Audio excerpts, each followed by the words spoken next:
As you can tell, this video is not one of my usual videos. I'm sitting here in an official office here in Honduras, in the capital. I'm with the Vice Secretary of Environment of Honduras, and we're going to do an interview today talking about the problems that the country's having with the environment, just with the biospheres and the resources, correct? And many different aspects of the land of all across Honduras.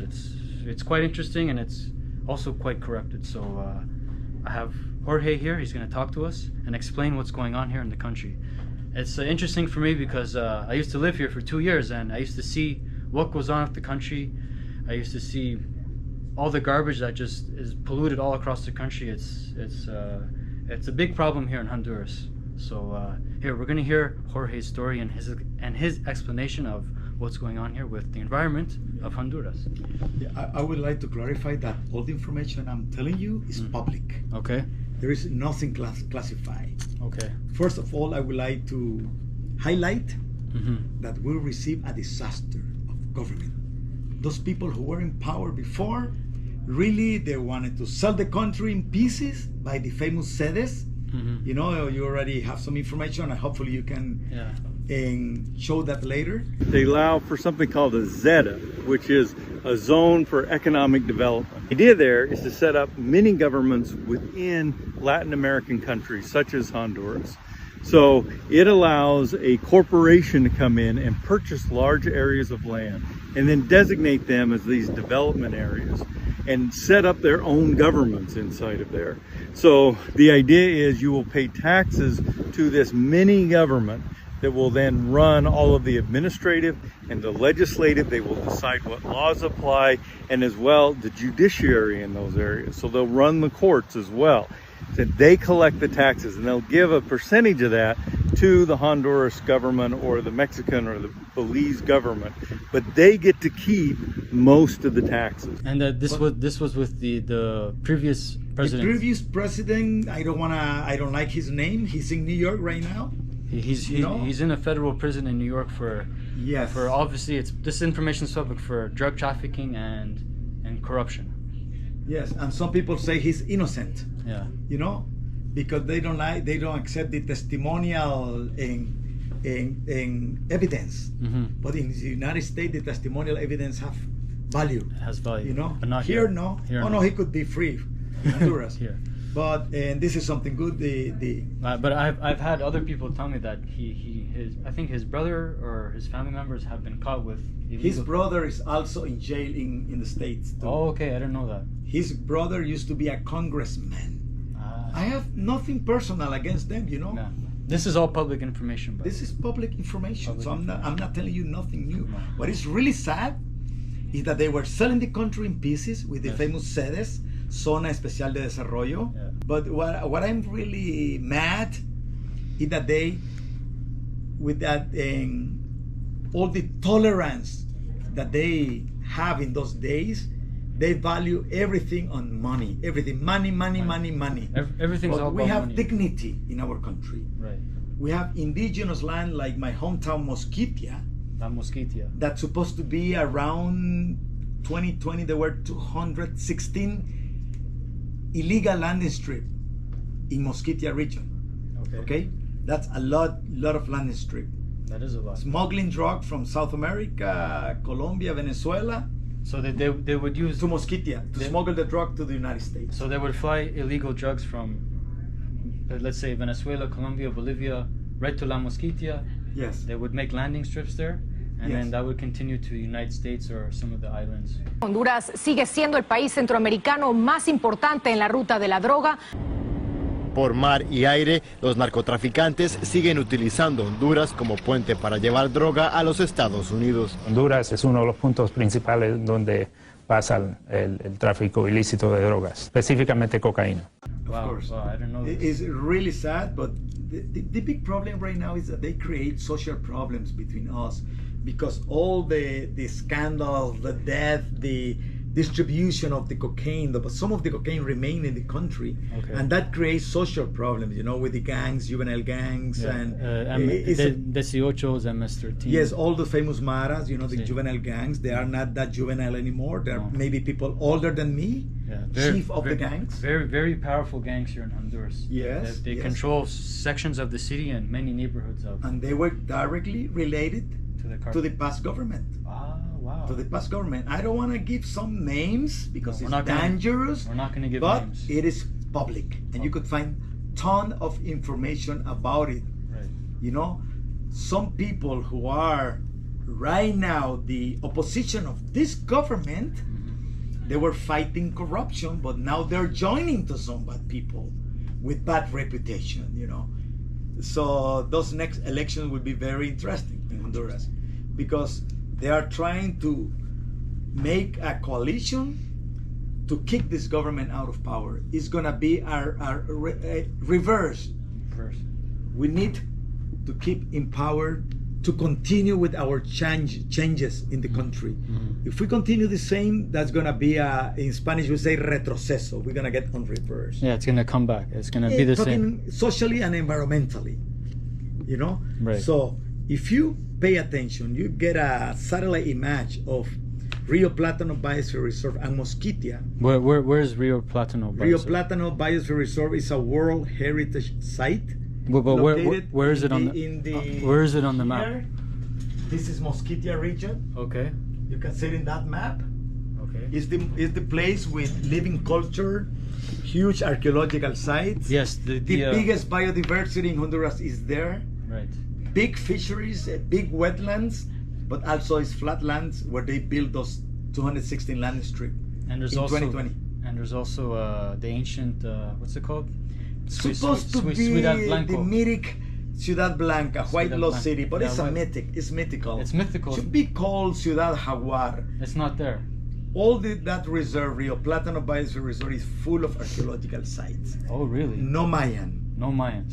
More related to the Pech, to the ancestor of Pech. the Pech, Proto-Pech. Yeah, there's a lot of indigenous Pech and Lenca people here. Biggest wilderness in Right. Central America and Honduras, Rio Plátano Biosphere Reserve. Right. I already gave you a brief explanation what we have there: jaguars, tapirs, cougars, All kinds of and stuff. all the biggest biodiversity: amphibian, reptiles, indigenous culture, Pech, Tahuaca, Miskitu, Garífunas, Yeah, a lots mix of of Garífunas, people. yeah. Yes, it's a beautiful territory, but But- that because it's so remote, that made a paradise. That makes that territory a paradise to those bad people controlling the territory, To the CARTEL people. and they are becoming infiltrated into the indigenous organization, trying to control the territory.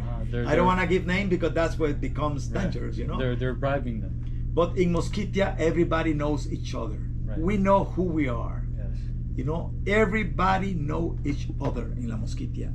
So there is nothing in how you say in escondido. How do you say escondido in English? It's hidden. Hidden. There is nothing hidden. Everybody knows each other. Yeah, there's nothing. From border to Nicaragua to the Departamento de Colón, everybody knows each other. Okay. And we have lost Oh, the border that's on that side. Departamento de Colón. Up there. Ah, okay. That's Colón. The whole Colón That's department. That's gracias a Dios, yes. Ah, okay. All this territory. So including Nicaragua. I didn't know that. And Mosquitia in territory includes Nicaragua, Mosquito Coast, I didn't- Honduras and I Nicaragua. didn't know that. Okay. Yes, Okay. Honduras and Nicaragua. What I wanted to highlight is that And sorry, just Yeah. not to interrupt. Also, Honduras and Nicaragua is actually one of the biggest massive piece of land here Together. in Central America. yes, It's the almost whole the Caribbean coast of Nicaragua, Ran and Ras, Mhm. and the Departamento de Gracias a Dios province department Yes. is a huge together Massive. beautiful territory Beautiful there. Yeah, it's And- it's the heart of Central America. that urgently need to make a special land management. Okay. Yes, it's a gigantic wetlands, pine forest, jungle, Everything. living culture. Yes, Waterfalls, but rivers. because of the, I don't like to use the word poverty. I hate that word. What they do not have maybe is access to cash, to capital. But they have food, they have land to grow their crops, you know, yuca, rice. Platinum. They have what we call the functional habitat, where they obtain wood, medicine, proteins, is there. But I want to mention that we have lost about 300,000 hectares. 300,000 hectares. Hectares That's in the last around 20 years. Ooh, that's massive. And it continues. So every day they're just cutting and clearing and. At this moment, the eye of the world are put in Mosquitia region Really? because of all the richness I mentioned already. Yes. Archaeological sites, Petroleum. fisheries, petroleum, yes. Petroleum. So we need to urgently create a policy, try to make a good management of that territory, because there are a lot of interest. Do you know anything about certain fruit companies from the United States that have ownership of the land here, like No, not at all, no. It used to be lumber companies long time ago, but at this moment right now is illegal cattle ranching. Ah, okay. Most of the 300,000 hectares right now are in the hands of those Cattle ranchers. cattle ranchers. And this is for meat. Some of them might be doing laundry, you know. Some of them are doing land speculation Okay. to sell the land to others. But all the Mosquitia territory has been titled in 15 territorial council that belongs to the Indians with legal titles, registered Indigenous in land. the Institute of the Property. Yes. Okay. So all these people, Just 300 like just like the Garifunas. just the Garifunas. Yeah. Yes, the land belongs legally to them, already registered. Yes. And they have what we call salvaguardas. I don't know how to say that in English. Saving salvaguardas. Salvaguardas is to save something. in their titles. They cannot sell the land. They cannot Right. lease the land. They cannot It's like a safeguard. They safeguard, It's only yes. it's only for them. safeguard. Yeah. Safeguard. All the 15 title have salvaguarda that has been violated by the cattle ranchers. So these we people, the indigenous people are selling the land. To, some of them. Some of them are What selling. I call them malinches or traidores. It's a small tra- amount of indigenous doing that. They're traders. They're trading the land off False leaders. for money. Yes. So when you see in the news some people sounds like they are defending the territory, but they are the traders. They're the ones. They open an illegal road, public. You can find it in Google Earth.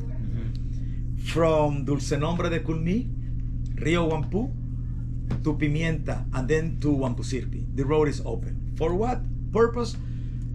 For the land speculators to add value to their lands and drive to their land. But Mosquito Indians do not have 4x4 trucks. They have pipantes, canoes in the Patuca River. Okay. So it's a lot of things are happening in that territory. And I think that we together, everybody who want to protect the rainforest and the Indian rights should join us, should join our government to trying to find what we call Solomonian route or solution, because it's very complex right now. What we receive is, I could call it environmental metastasis, and it's not. But we still have, we are very positive. I am optimistic that we can reverse all the negative impact that has been, even the 300,000 hectares. All we have to do is apply the presidential law, and it's not law, it's called PCM, the environmental or land sanitation. Okay. You know, but we have to review which the is law. a major problem. There is a law Okay. made by that guy who is in New York. In his administration, he make a PCM de saneamiento territorial in territorial sanitation to recover the land. So there is a good tool that we should use to start recovering. Obviously, you know, all humans have rights, Right. but I could tell you something. Mosquito Indians have 5 hectares where they do subsistence activities. Cattle rancher have 500, 1,000, 3,000 hectares Wow, that's a lot. in the land that has been titled to the Indians. So we have an issue over there. Yes. Okay, so it's not easy, it's complex, and we need international help, because it's going to be very expensive to make that land sanitation in La Mosquitia, because we have a lot of bad people with guns Yes. in Mosquitia. I guess and- you know what he's talking about. So we need help because most of the projects already are like recipes. They bring their own recipes, you know, but we don't need more recipes. We know what to do. We know our necessities. We know the action lines, the route to take. So what we need to do is right now together, all the authorities, all the international community, the indigenous leaders, real leaders, try to find a solution. It's not that easy, it's very complex.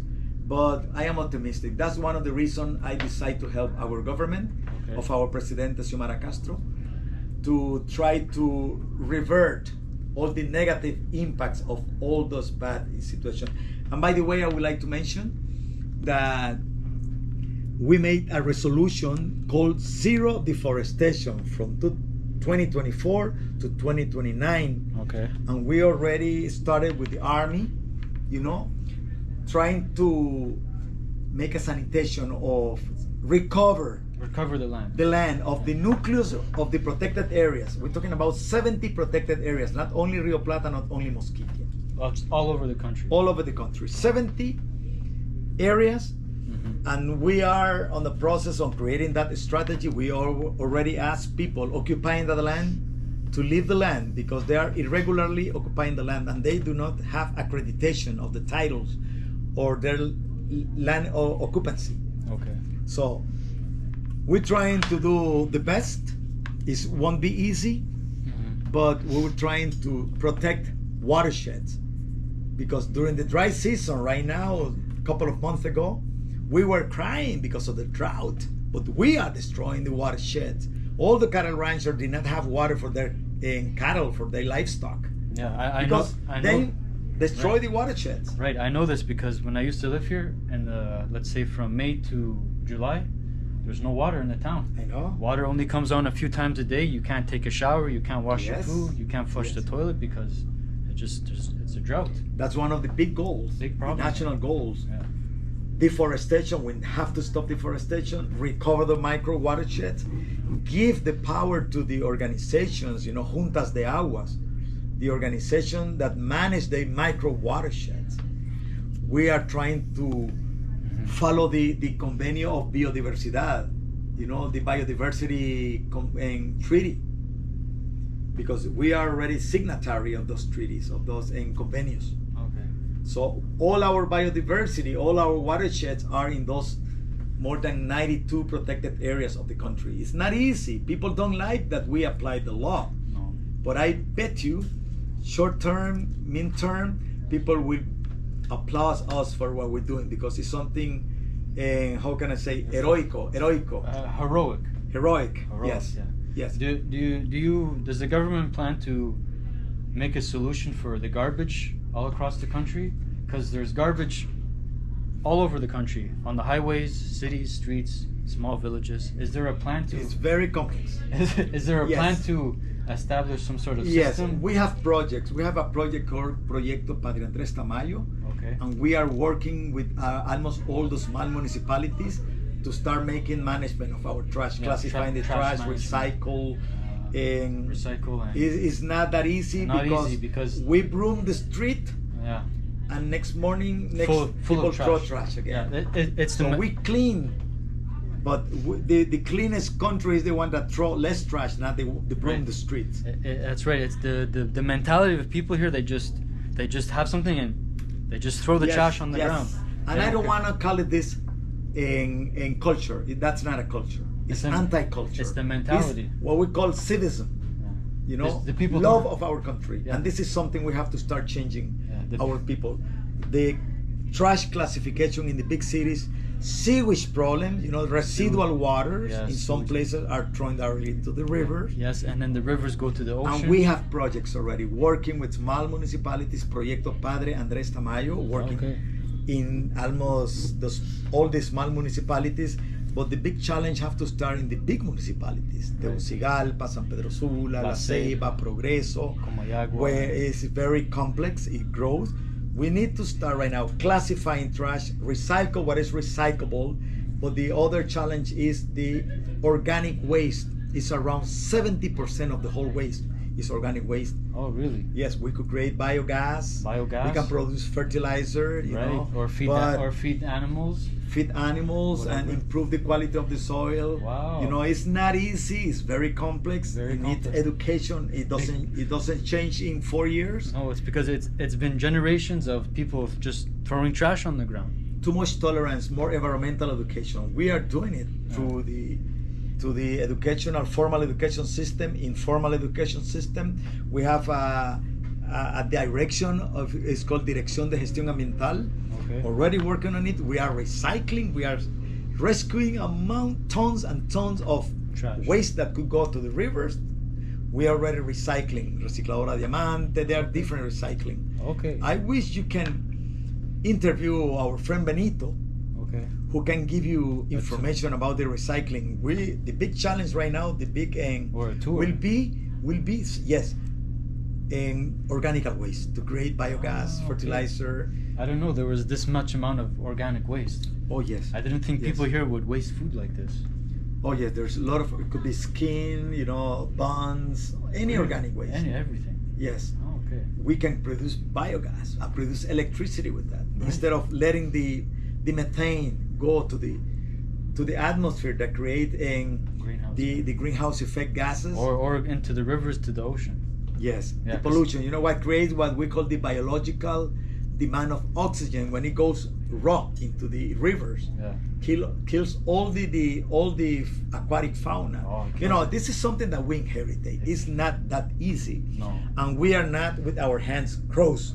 We are going ahead, and Fixing it. I don't like to send political messages, but our candidate knows the situation and she's focusing on trying to organize all the solid waste, all the sewage, all the all the water going to the rivers, To the ocean. recover the protected areas, recover the public spaces of the country. Okay. You know, this is one of the big challenges that we're working hard. We're serious about that. You know, we will not fight against Okay. the companies, the private investors. No, but they have to do more cleaner production. I didn't know. I didn't think the Honduran government had a plan to fix the environment here. I thought it was just that. Oh no. I thought that's how it is here. Oh no. I We didn't have know a that. direction. We Oh. have a direction of biodiversity. Okay. We have direction of hydric.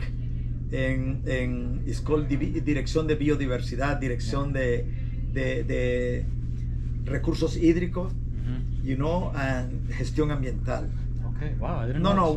we are. Yeah, I lived here. It's and, not and, that and I easy. didn't know this. It's complicated, you know, Yes. because we need to Yeah. change people Their way of thinking. We have to change the ship, the mentality. the mentality. Yeah, the But we're mentality. working on that, and we don't want to fight.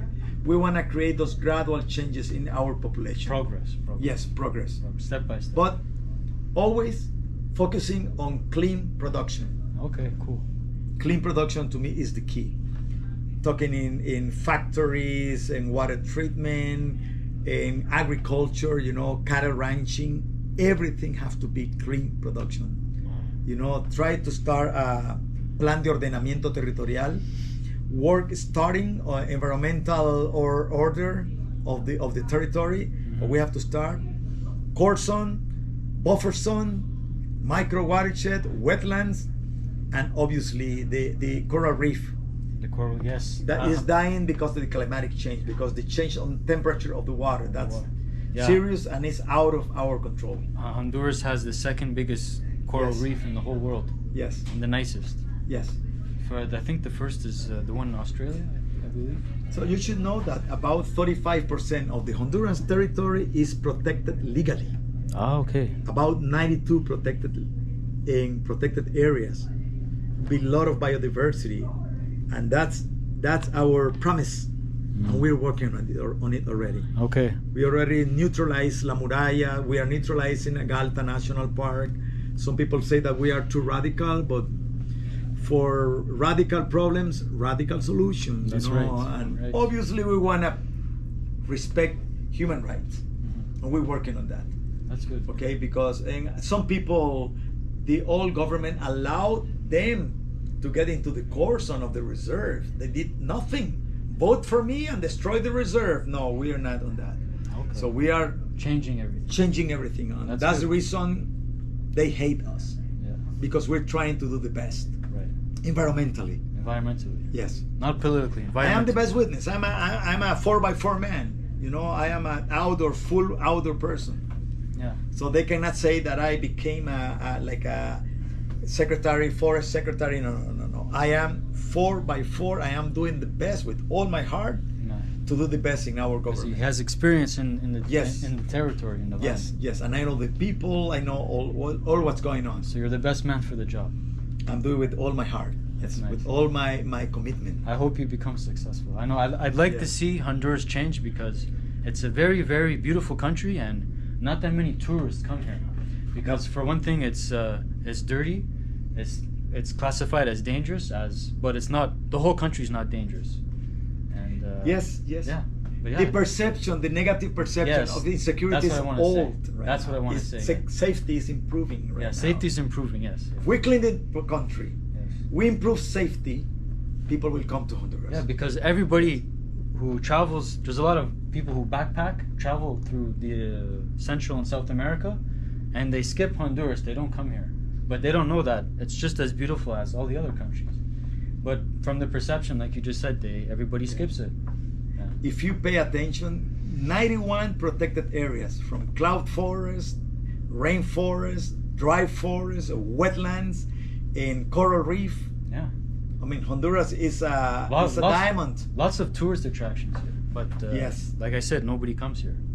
So that's very few people come here. That's why those guys, some illegal cattle ranchers, were destroying the land. They didn't want the tourists discover our beauties. Yes. Because there was a paradise for those guys, for those bad guys destroying the country. Narcos as well. Yeah, we would like to work with the cattle ranchers, who would like to apply the platform of sustainable cattle ranching. Welcome, you know. Yeah. If they want to do clean production again, they are welcome.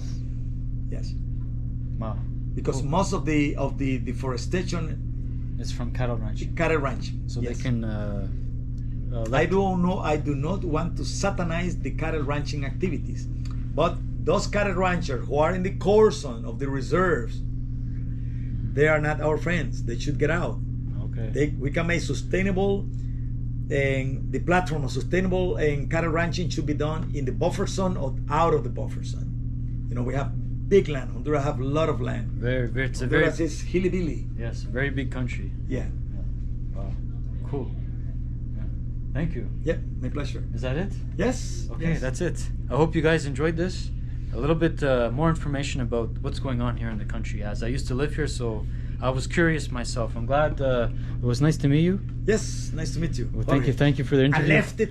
Check. They're gonna satanize us. Why not? Left and right. The camera was in my right hand. No problem. No yes. problem. So yeah, thank you for the interview. I hope you guys know a bit more about the country and come here. Come to tour it. It's a lovely country. It's a lovely country, and like you said, it's becoming more safe, right? We have more wilderness than Costa Rica.